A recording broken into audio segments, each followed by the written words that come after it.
자, 반갑습니다. 배동산 교수의 마시는 더운 이야기의 배동산입니다. 자, 여러분 반갑습니다. 연거리 끝나는 시대가 서서히 도래가 될 것 같은데, 그러면 이제 어떻게 할까요? 그래요. 금융위원회에서 발표한 가계신용추이인데요. 2021년과 2020년 4분기 가계신용부채 잔액을 보니 보시는 화면과 같이 어때요?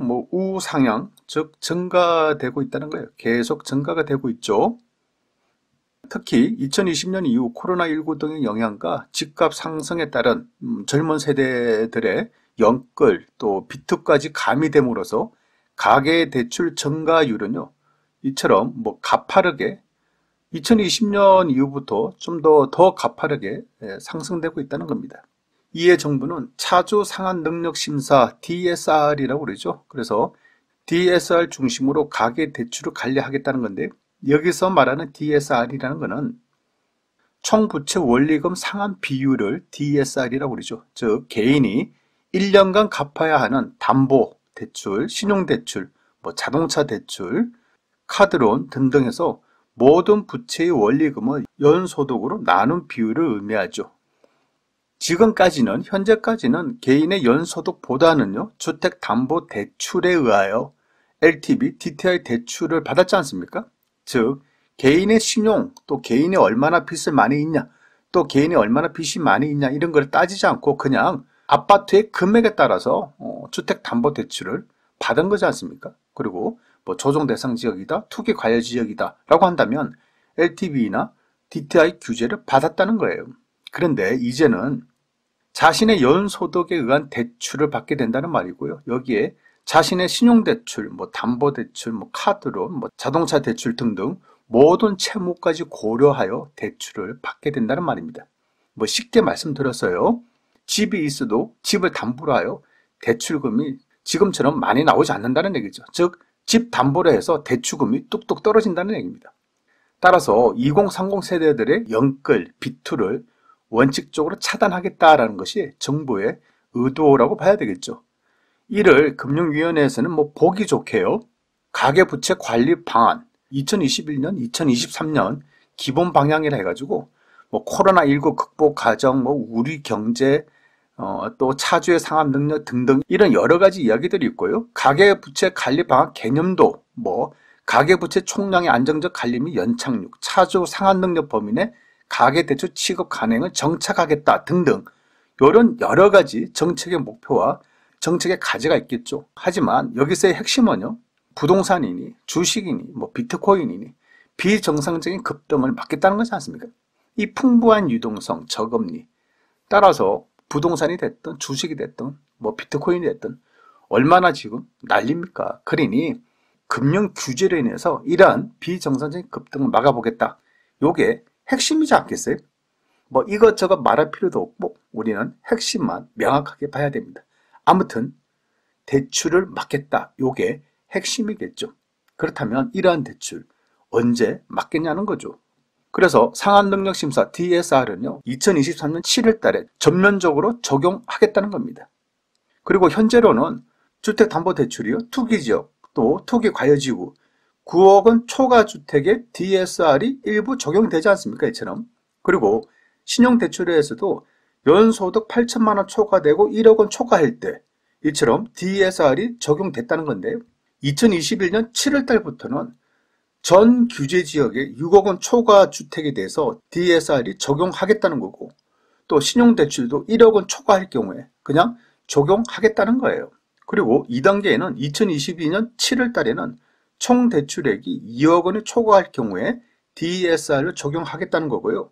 2023년 7월 달부터는 총 대출액이 1억 원 초과할 경우에도 DSR로 규제하겠다는 겁니다. 이를 직장인 사례로 한번 놓고 보면 연봉이 5천만 원 하는 직장인이 있어요. 그리고 7억 원짜리 아파트를 매수할 경우에 기존에 마이너스 통장 5천만 원이 있고 주택담보대출 비율이 30년 상환 기준으로 한다면, 그냥 대략적으로 본다면 현재 2억 8천만 원의 담보대출이 나왔다면 2022년 7월달, 올해 7월달부터는 2억 3천만 원이 나오고요. 2022년 7월달부터는 1억 7천만 원밖에 나오지 않는다는 얘기입니다. 결국 이처럼 대출 금액이 뭐한다? 축소된다는 거예요. 더 나아가서 본다면 이처럼 대출 금액을 축소한다는 얘기는 부동산 투기 차단이 그 목표라고 봐야 되지 않겠습니까? 이제 이러한 의미에서 볼 때 2039 세대 서울 부동산이 큰 손이 됐다. 그러니까 서울 부동산 시장에서 아파트 시장에서 40세 미만인 20대 30대들이 아파트 매수 매입 비중이 급격히 늘었다는 거예요. 즉 20대 30대들의 공황 매수, 부동산 가격이 앞으로 더 오르면 어떻게 되나, 이러한 공포 심리에 의해서 패닝 바잉을 한다는 거겠죠. 이제 이러한 20대 30대 세대들의 연거리나 비투가 서서히 줄어들 것으로, 좀 멈출 것으로 보인다는 거예요.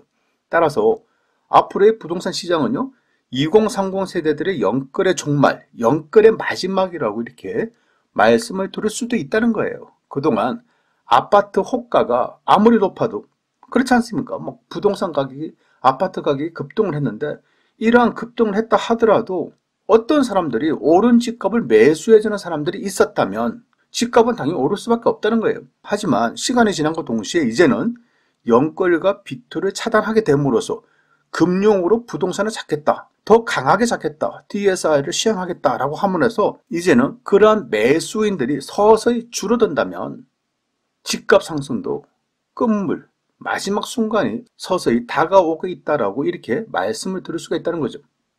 결국 그 총점이 언제냐, 집값 상승의 끝물, 그 총점이 언제냐, 이 부분은 그렇죠. 이 부분을 누가 맞추겠어요, 정확하게. 하지만 대략적으로 우리는 생각을 할 수 있다는 겁니다. 그러면 연거래 종점이 언제일까? 결국 정부가 정한 날짜가 있죠. DSR 완전 시행의 날, 그 날짜가 2023년 7월달 전면 적용인데요. 아마 이 날짜 기준으로 해서 그 전에 매물이 좀 쏟아질 것으로 보이고요. 또 하나, 그 전에, 즉 2023년 7월 이전에 매수세가 뚝뚝 떨어질 것으로 보인다는 거예요. 그리고 정부는요, 이처럼 금융으로 인한 대출 규제만 내놓은 것이 아니라 서민 청년층을 위한 금융 지원도 확충하겠다고 이런 대책을 내놨어요. 생애 소득 주기를 감안한 DSR 산정 방식을 합리화하겠다. 현재 소득은 낮으나 장래 소득 증가 가능성이 높은 차주, 청년층 등에 대해서는 DSR 산정 시 장래 소득 인정 기준을 활용하겠다. 이처럼 발표를 했는데요. 글쎄요. 대출을 받을 좋은 직장이라도 다닌다면 그렇잖아요. 아니, 좋은 직장이라도 다닌다면 이러한 조건에 부합되어 내 집 마련을 할 수도 있겠지만은 지금 뭐 대부분의 청년들이 20대 30대들이 좋은 직장을 못 구하고 있다는 거, 요거도 현실이지 않을까요? 다만 청년층 신혼부부 대상 정책 모기지에 만기 40년짜리 대출을 도입하여 원리금 상환 부담을 완화시켰다. 요거는 좀 그나마 젊은 사람들, 또 무주택 청년층들에게는 좀 괜찮은 대책이라고 볼 수가 있겠죠. 이러한 대책의 핵심으로 본다면 청년층을 만 39세 이하로 본다는 것과 만기 40년 대출을 해주겠다는 겁니다. 따라서 3억 원 대출 시 월 상환액이 122만 원에서 104만 원으로 축소가 된다는 얘기죠. 기회는 기회이지만 좋은 혜택은 혜택이에요, 분명히. 하지만 이것 또한 뭐 좋은 직장 다니는 그런 청년들에게 해당되는 거고, 아르바이트로 또 비정규직으로 겨우겨우 먹고 사는 그러한 수많은 청년들에게는 어떻게 보면 또 빛 좋은 개살구이지 않을까요? 아무튼 이거저거 생각해 보니까 이제 2030 세대들의 매수세가, 신규 매수세가 줄어들 것으로 보인다는 거죠. 그리고 또한 분명한 거는 지금까지는 매도인의 우위 시장이었다면, 즉 금액을 더 올려달라, 그러면 팔겠다, 이런 시장이었다면 이제 앞으로는 매수인이 서서히 기한 그러한 시대로 전환이 될 것 같은데요. 즉 가격 결정권이 매수인한테 우위가 있는 매수인 우위 시장으로 전환될 가능성이 좀 더 많아졌다라고 말씀을 드릴 수가 있다는 겁니다. 여기서 말하는 매수인 우위 시장은 좀 더 깎아주면 사겠다. 그만큼 판단한 사람은 다소 증가가 될 것이고 산다는 사람이 줄어든다는 얘기죠.